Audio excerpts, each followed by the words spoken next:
greed saved the dinosaurs from the volcano, only to put them in a cage. If there's one thing we've learned from the Jurassic Park movies, it's that running a dinosaur theme park is not easy. It's a constant balancing act of keeping your employees satisfied, making your park profitable, and meeting your guests' needs, whether that means having enough bathrooms or just not getting eaten by a velociraptor. Jurassic World Evolution 3 once again puts you in the role of park manager, giving you a chance to do what the John Hammonds and Simon Masranis of the world could not: run a thriving, lucrative theme park with attention-grabbing dinosaur attractions and minimal violent deaths. With a complex set of management and customization tools, Evolution 3 gives you more control over your park than ever before. The result is an incredibly engaging management sim that's a high point in an already satisfying series.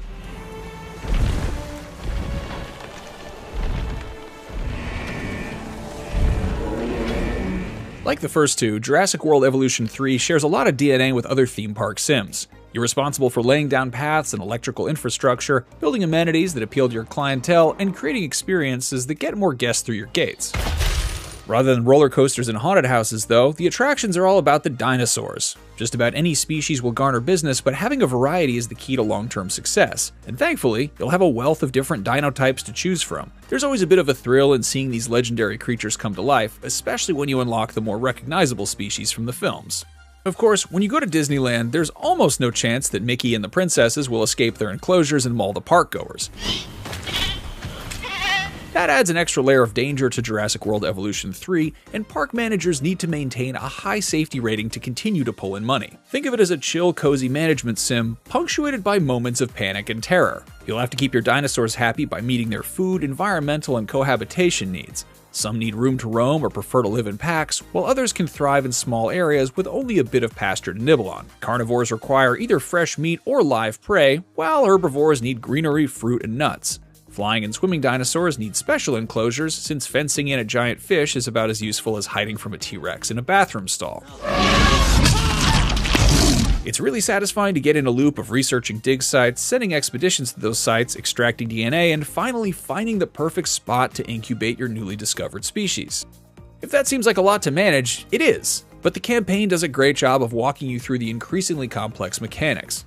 We should hook that building up to the path network too. Head of PR Cabot Finch, who you might remember from the previous Jurassic World Evolution games, returns as your guide as you visit existing parks in progress around the world and restore them to greatness. In a nod to the original Jurassic Park, the campaign begins in the Montana Badlands and eventually takes you to Las Vegas, Hawaii, and throughout Europe and Asia, adding a lot of variety to the local scenery. Finch is accompanied by a team of scientists and dinosaur experts, but the real star is Jeff Goldblum's Ian Malcolm, popping up from time to time to remind everyone that trying to control nature inevitably leads to disaster. A wild, juvenile dinosaur. Absolutely remarkable. Even if you're already familiar with the series, the campaign mode is an effective way of familiarizing yourself with Jurassic World Evolution 3's new features. The biggest addition is the introduction of in-park breeding. Previously, you could only synthesize dinosaurs based on how much of their DNA you extracted from fossils found on expeditions. Now, once you've incubated compatible males and females of the same species, you can set up a cozy nesting area and wait for them to get busy. Well, I'll be. Juvenile dinosaurs created the old-fashioned way. This mechanic adds a few new wrinkles to the tried-and-true Jurassic World Evolution formula. You can work with your scientists to create a breeding plan, or preferably just wait and see if nature takes its course. Who knew it would be so fun to play matchmaker to a bunch of prehistoric dinosaurs? I'm wildly curious to find out. Once the next generation hatches, juveniles might have different needs than their parents. For example, while grown carnivores prefer to hunt their own prey, baby raptors and T-Rexes will need stores of prepared meat in their pens. The tallest dinosaurs can reach the foliage on treetops, but their offspring will need nourishment closer to the ground. If you let breeding go on unchecked, pens can get overcrowded, which leads to breakouts and general panic among your guests. While you're managing these dinosaur family units, you'll also have to curry favor with the entertainment, security, and conservation factions, another new feature. You can gain reputation by completing certain contracts, which are basically well-paid side missions, and improving the quality of your parks. Gaining a positive reputation with all three factions becomes very important in the last few chapters of the story, but they don't necessarily want the same things. Pleasing them becomes yet another balancing act that adds more depth to the gameplay.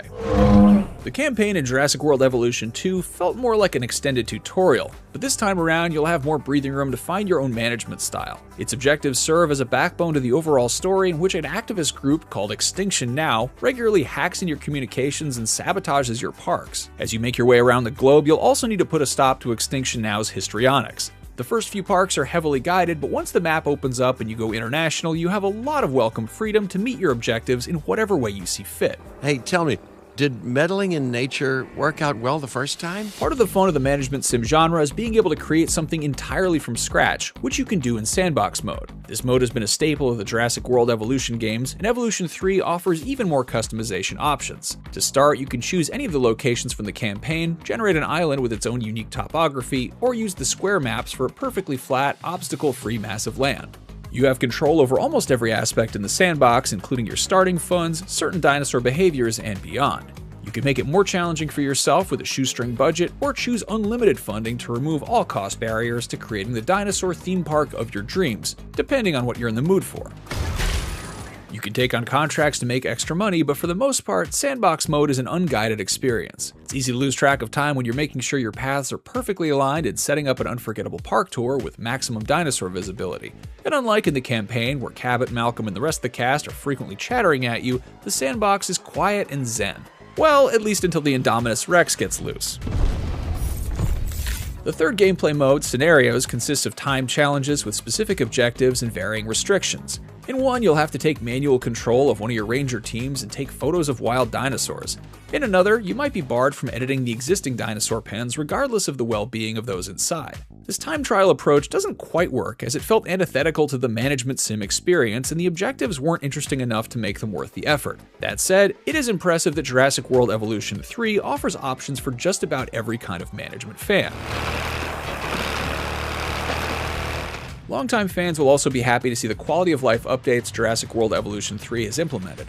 With the right infrastructure, you can automate maintenance and medical care, saving you from having to manually track down those units every time there's a crisis. Aspects that were convoluted or confusing in the previous games, like creating park tours, are far more straightforward. There are more tours to choose from beyond the standard Jeep rides and gyroscopes from the movies. You can set up a hot air balloon tour or build a Cretaceous cruise that allows guests to canoe through rivers and lakes. That smooths out a lot of rough edges.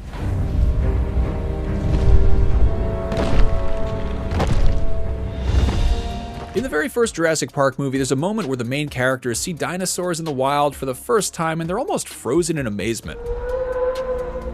The Jurassic World Evolution series has done an incredible job of recreating that feeling since the very first installment. Seeing your first dinos leave their incubation center is always a thrill, and it gets even more exciting when your park becomes populated by pteranodons, megalodons, fierce carnivores, looming long-neck herbivores, and hybrid species that defy man and nature. Jurassic World Evolution 3 builds on an already impressive foundation to give aspiring dinosaur theme park managers more control than ever before. New features and quality of life updates make the third installment the pinnacle of the series, even if the scenario mode doesn't hold a candle to the previous game's chaos theory. If building and maintaining a dinosaur theme park is your idea of a good time, Evolution 3 has plenty to offer. For more on this fall's big games, check out our reviews of Keeper or Vampire the Masquerade Bloodlines 2, and for everything else, stick with IGN.